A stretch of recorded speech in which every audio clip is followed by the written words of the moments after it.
This is the Galactic Emperor of the Universe. I'm here to tell you all to subscribe to UnrealEntGaming and remember to turn on notifications. You will be the first to know all about the latest Dragon Ball news and information. Oh, did you say UnrealEntGaming? Oh, I love his channel. God damn it, Zelbon, stop rubbing your nipples and get back to bed! So a lot of fans within the Dragon Ball fandom speculated on whether or not Khalifa was going to meet her demise by the end of Dragon Ball Super episode 101, but it turns out that because of her protege Kale, Khalifa remains intact within the tournament as Kale was able to finally transform in controlling her powers against the Universe 11 Pride Troopers. Now for many who were confused, this Super Saiyan form Kale displayed was actually something we've seen many months ago in previous scans, which showed off two variations of Kale going into the Tournament of Power, one being Super Saiyan and the other one having to resemble Broly's legendary form from the movies. Now if anything, Dragon Ball Super episode 101 proves two things from the start of seeing this, and that's one, Kale's Super Saiyan powers seem to be below the Berserker tier as she needed to transform further in order to fully push back the combined attack of the Pride Troopers,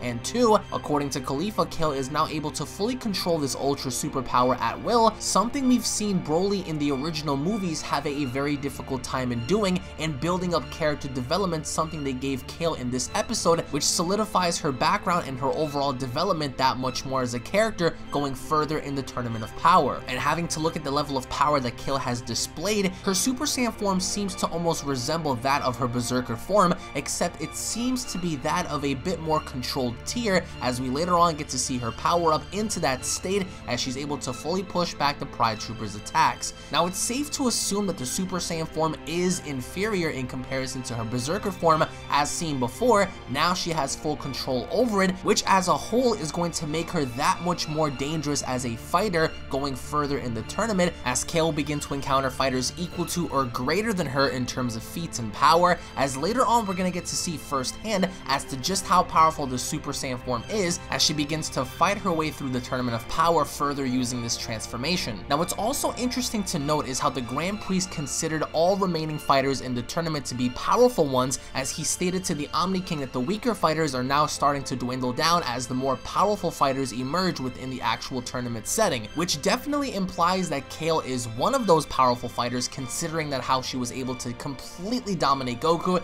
Even though Goku was heavily suppressed in combat against Kale, it's safe to assume that Kale is definitely one of those fighters that the Grand Priest was referencing when talking about the remaining fighters having to be powerful ones in the ring. Now having to look back and taking both Goku and Vegeta's basic Super Saiyan forms in comparison to that of Kale, it looks like the Universe 6 Saiyans, in particular Kale, has their own unique way of displaying feats very similarly to the Universe 7 Saiyans in having to tap into basic emotions such as desperation and rage, and having to further use that to their disposal in channeling more power and transforming even further. It looks like in comparison to what Khalifa said, this may in fact be the ultra variation of what Super Saiyan actually is, as we did see in Dragon Ball Super episode 100 how Vegeta warned Goku that this might actually be a Saiyan's true form, a Super Saiyan's true form, as we later got to see Kale trash Goku around the ring, even though once again Goku was suppressed. Vegeta's emphasis on that being the true Super Saiyan form made things that much more complicated in the idea that you have to question as to how far Kale can go in comparison to feats, alongside Khalifa, who's also managed to achieve Super Saiyan 1 and 2 all in the same day when first exposed to Cabba's methods and having to transform further. So it looks like the Universe 6 Saiyans do possess a bit more potential in having them achieve a bit more power, as Goku even stated to Khalifa that if she were to continue this routine, she can actually even go as far as achieving Super Saiyan 3 during the course of combat. So one can only make the assumption that Kale also possesses the same potential, as we've seen firsthand as to what Kale is capable of in Dragon Ball Super episode 100 and 101. But post your comments down below. What are your overall thoughts on Kale having to utilize the Super Saiyan form after she had managed to go berserk in the Tournament of Power? Do you guys believe that because of her stamina issues, she may have a problem in further achieving this form down the road? Or do you guys believe that even with the controlled ability of having the Berserk form under her disposal, do you still think she is vulnerable to getting ringed out by a stronger opponent? Post your comments down below, guys. Thank you all so much for watching. If you guys are new to this channel, don't forget to go on ahead and hit that subscribe button and turn on notifications. That way you guys can be notified whenever a Dragon Ball video is posted onto this channel. Hashtag notification squad. If you guys enjoyed it, slap a like like down below. Again,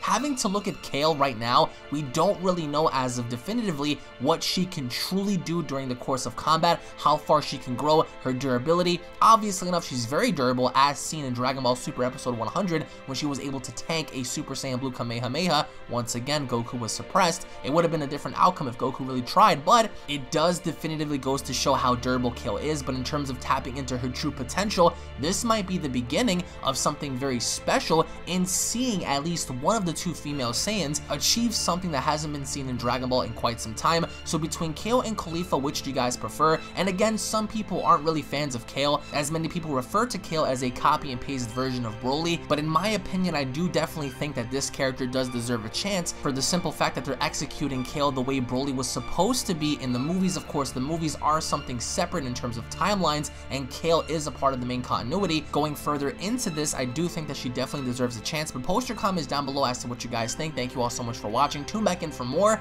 Let me know what you guys think about her Super Saiyan form and the Berserk form that we see her tap into whenever she gets really angry, and what you guys prefer in terms of transformations. Thank you all so much for watching. Tune back in for more, and I'll be seeing you all down the comment section below. Have a wonderful day, everybody. Peace.